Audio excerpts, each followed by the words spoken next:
నమస్తే welcome to prime 9 come to the point. ఈ రోజు మన ఈ కమ్ టు ద పాయింట్ కార్యక్రమంలో మనం మాట్లాడుకునే పాయింట్ ఏమిటి అంటే రాజకీయం చేస్తే రాజకీయ నాయకుడు అవుతారు, ప్రజాసేవ చేస్తే ప్రజానాయకుడు అవుతారు, మరి రెండు చేస్తే పవన్ కళ్యాణ్ అవుతాడు. ఎస్, నిజమే. చాలా మంది చెప్పుకుంటున్న మాట ఏమిటి అంటే ఇది వాస్తవం అని. అసలు ఇది వాస్తవం అని ఎందుకు చాలా మంది చెప్పుకుంటున్నారు అనేది మాట్లాడుకునే ముందు కొంతమంది ఏం చెప్తున్నారంటే ఏంటి పవన్ కళ్యాణ్ గారు భజన చేస్తున్నారని. అయ్యో సారీ అండి, ఇది పవన్ కళ్యాణ్ గారి భజన కాదు.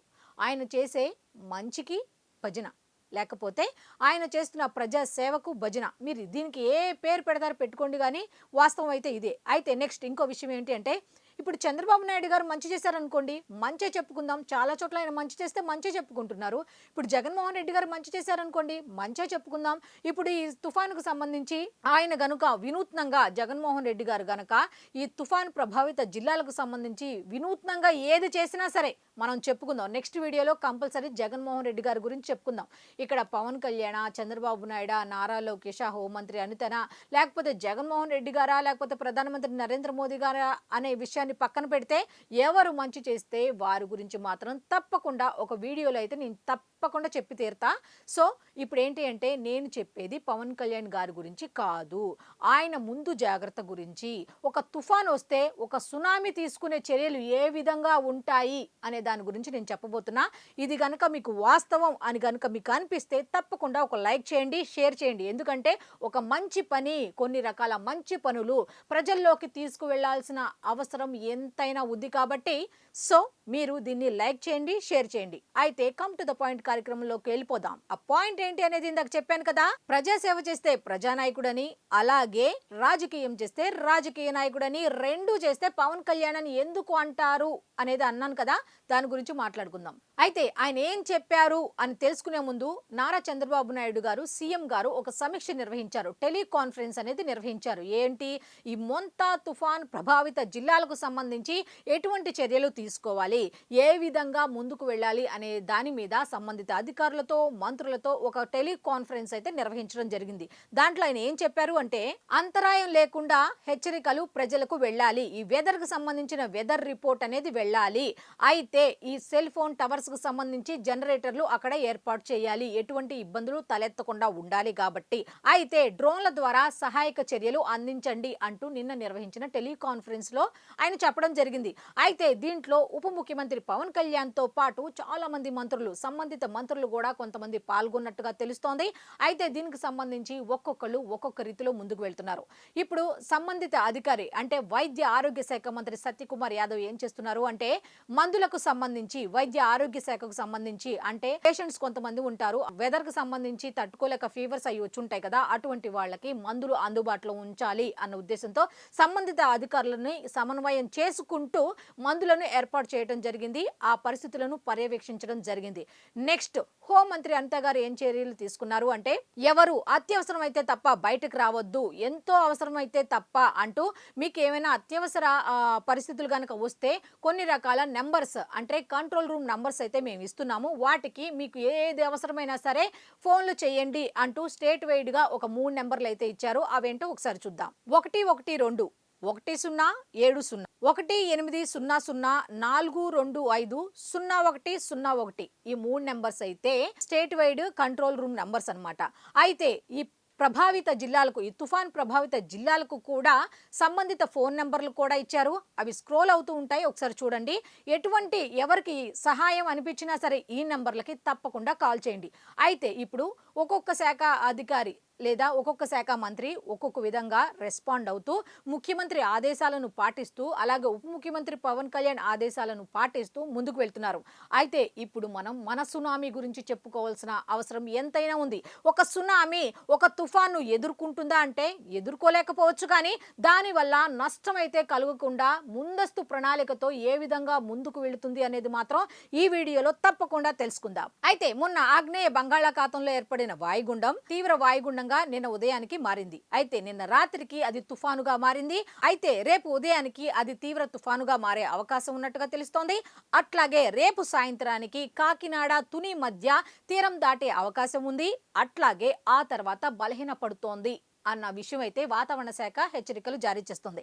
అయితే కాకినాడ తునికి మధ్యలో తీరం దాటే అవకాశం ఉంది కాబట్టి అక్కడ 4 నుండి 5 రోజుల వరకు వర్షాలు విపరీతంగా కురుస్తాయి. రాష్ట్ర వ్యాప్తంగా కూడా కొన్ని ప్రత్యేక జిల్లాల్లో అయితే తుఫాను ప్రభావిత జిల్లాల్లో అయితే అతి భారీ నుంచి భారీ వర్షాలు కురుస్తాయి అనే హెచ్చరికలు అయితే జారీ చేయడం జరుగుతుంది. మరి ఇటువంటి హెచ్చరికలు జారీ చేసిన టైంలో పవన్ కళ్యాణ్ ఏ విధంగా స్పందిస్తారు అనేది చాలా మంది అనుకుంటున్న మాట.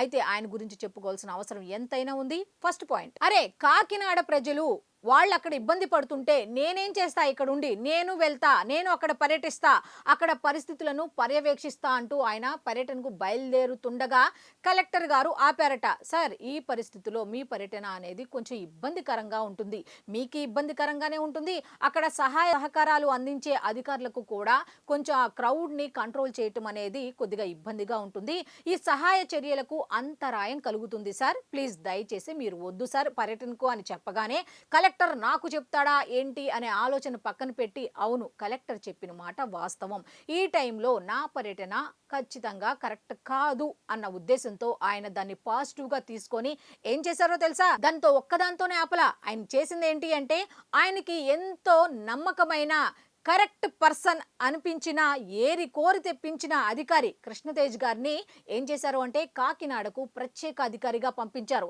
అక్కడ పరిస్థితులను ప్రత్యేకంగా పర్యవేక్షిస్తున్నారట పవన్ కళ్యాణ్ గారు. అక్కడ ఉన్నా ఎక్కడ ఉన్నా నేను అక్కడ ఉన్నట్టుగానే ఉంటా, నేను ప్రతిదీ అబ్జర్వ్ చేస్తా, చిన్న తేడా వచ్చినా అసలు సహించేదే లేదు అన్నట్టుగా హెచ్చరికలు జారీ చేసినట్టుగా తెలుస్తోంది.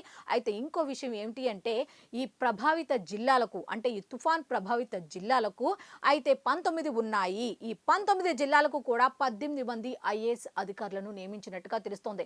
గతంలో ఎంతసేపు మినిస్టర్స్ వెళ్ళాలి, లేకపోతే కొంతమంది అధికారులు మాత్రమే నియమించేవాళ్ళు. ఇప్పుడు అలా కాదు, 19 జిల్లాలకు గాను 18 మంది అధికారులను, అది కూడా ఐఏఎస్ అధికారులను ప్రత్యేక అధికారులుగా నియమించి అక్కడ సహాయ కార్యక్రమాలు దగ్గరుండి చూసుకోవాల్సిందే అని స్పష్టంగా ఆదేశాలు ఇవ్వడం అనేది జరుగుతోంది.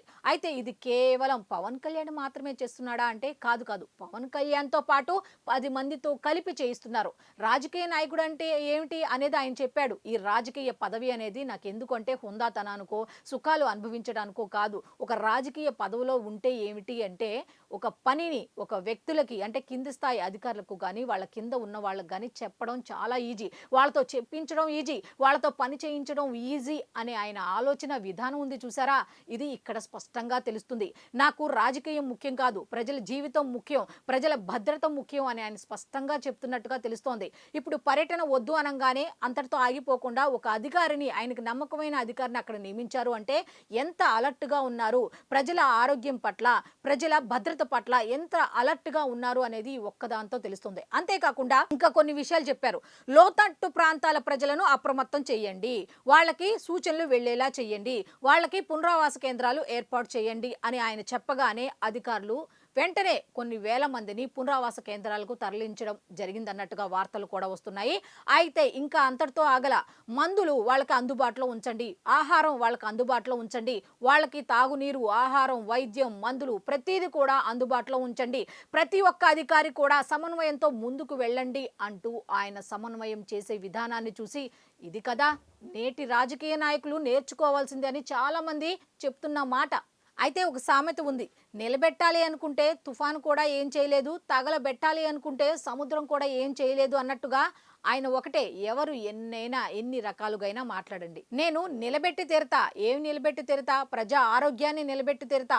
ఇలాంటి తుఫాన్లు ఎన్ని వచ్చినా సరే అధికారులను సమన్వయం చేసుకుని నేను ముందుకు వెళతా, మిగతా మంత్రులను సమన్వయం చేసుకుంటూ ముందుకు వెళతా, ఎవరు ఎటువంటి మాటలు మాట్లాడినా నాకు అనవసరం అని ఆయన ఆలోచించి ముందుకు వెళ్లే విధానం నేటి రాజకీయ నాయకులు అందరూ స్ఫూర్తిగా తీసుకోవాలని మనం కూడా కోరుకుందాం. సో ఇది ఈనాటి కమ్ టు ద పాయింట్ కార్యక్రమం. మళ్ళీ రేపు కమ్ టు ద పాయింట్ కార్యక్రమంలో కలుసుకుందాం. అంతవరకు సెలవు, నమస్కారం.